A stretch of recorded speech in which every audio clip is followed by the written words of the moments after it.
Good morning, my dear countrymen. First at all, I want to wish the birth of Mahatma Gandhi and Lal Bahadur Shastri.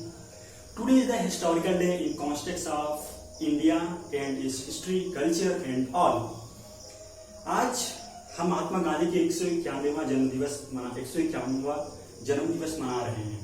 साथियों, भारत के इतिहास में एक महत्वपूर्ण दिन है। अगर किसी भी बच्चे को कहा जाए कि क्या वो महात्मा गांधी को जानता है, शायद वह बोलेगा हाँ, क्योंकि महात्मा गांधी की जो प्रासंगिकता है, महात्मा गांधी की जो पॉपुलैरिटी है, ये भारत के जनमानस में बसी हुई है। और उसकी वजह है कि भारत सदियों से अंग्रेजों गुलामी में बंधा रहा, भारत का ब्रिटिश कॉलोनी द्वारा आर्थिक शोषण होता रहा। इस परिप्रेक्ष्य में महात्मा गांधी ने जो इस अंधकार में, जो निराशा के अंधकार में जिन्होंने आशा की एक किरण देखी, तो वैसे थे हमारे महात्मा गांधी, ऐसे थे हमारे बापू। इसलिए भारत के कॉन्टेक्स्ट में महात्मा गांधी की प्रासंगिकता हर काल में, हर वर्ष में, ये हमेशा अनवरत चलती रहेगी। ये एक प्रोसेस है जो भारत की हर पीढ़ी उनको आदर्श और सम्मान के साथ देखती रहेगी।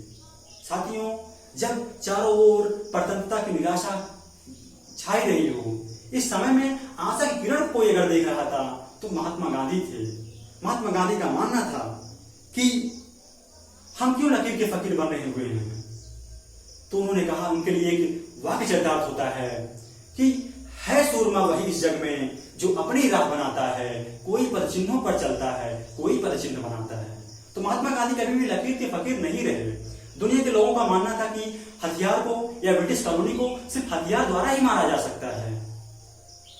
साथियों, आंख का बदला आंख अगर लेकर हम नीति से चलेंगे, पूरी दुनिया नष्ट होने की दिशा में बढ़ेगी। पूरी दुनिया की किसी भी समस्या का अगर समाधान के रूप में देखना है तो गांधी वाले सिद्धांत हैं। और यही वजह थी कि गांधी ने बिना कोई वेपन उठाए सत्य और अहिंसा नामक इस महत्वपूर्ण वेपन के माध्यम से इस देश को ब्रिटिश कॉलोनी से बाहर किया। इसलिए कह सकते हैं कि गांधी कभी भी लकीर के फकीर नहीं रहे। और गांधी हर काल में, हर वक्त में, अपने आप में उनके विचार हमेशा प्रासंगिक रहे हैं और रहेंगे, क्योंकि गांधी केवल सोशल कॉन्टेक्स्ट में ही काम नहीं किए हैं, गांधी केवल इकोनॉमिक कॉन्टेक्स्ट में ही काम नहीं किए हैं। गांधी भारत के विकास के लिए गांवों को अपना सर्वप्रमुख मानते हैं, जो शायद आज की सच्चाई भी यही है। और गवर्नमेंट भी इस दिशा में काम कर रही है। मेरा मानना है कि भारत के लोगों को गांधी को समझने के लिए एक नया नजरिया पैदा करना होगा। गांधी को समझने के लिए हमें उन मिथ्या भ्रमों से दूर रहना होगा, क्योंकि गांधी अपने आप में एक पूर्ण व्यक्ति हैं। गांधी, जब भी भारत में गांधी के सत्याग्रह रुक सका या रुक गया, तो गांधी जी ने अपने आप को नहीं रोका। गांधी जी लगातार वक्त के साथ बदलते हुए चलते गए।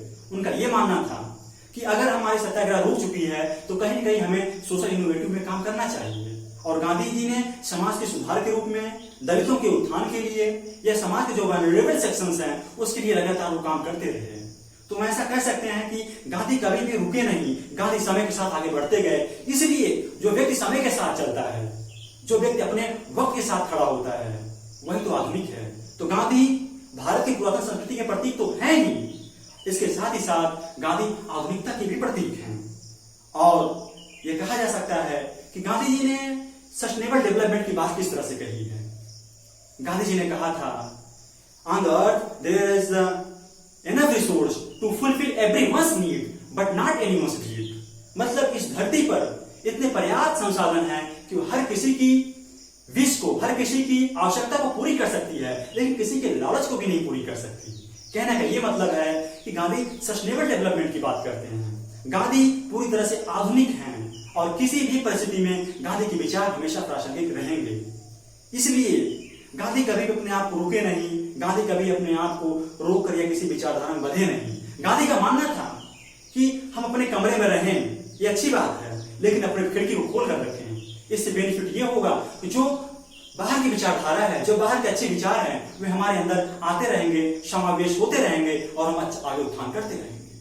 इसलिए जो गांधी की विचारधारा है, हमें लगता है कि जब हम कभी भी अपने दिशा से अलग हुए, जब कभी अपनी दिशा से हट जाएं, जब हमें लगे कि हम दिशा भ्रष्ट हो चुके हैं, तो ये जरूरत है कि हम अपने आंखों को मूंदें और सोचें कि हम भारत के अंतिम व्यक्ति के लिए क्या काम कर सकते हैं।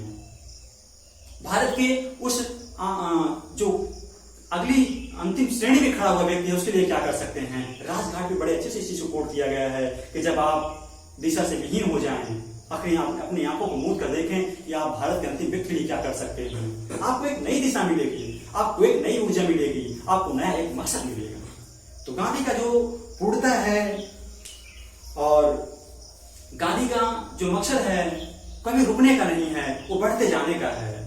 शायद जयशंकर प्रसाद जी ने सही कहा है, इस पथ का उद्देश्य नहीं है, इस पथ का उद्देश्य नहीं है श्रांत भवन में टिक रहना, किंतु पहुंचना है उस हद तक जिसकी आगे राह नहीं, जिसकी आगे राह नहीं।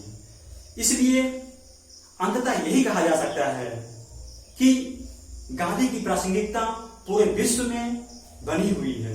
अगर किसी भी दुनिया के बीच में कोई भी कॉन्फ्लिक्ट होता है, उसको कॉन्फ्लिक्ट को अगर किसी भी समाधान के रूप में देखा जाता है तो गांधी के सिद्धांत होते हैं।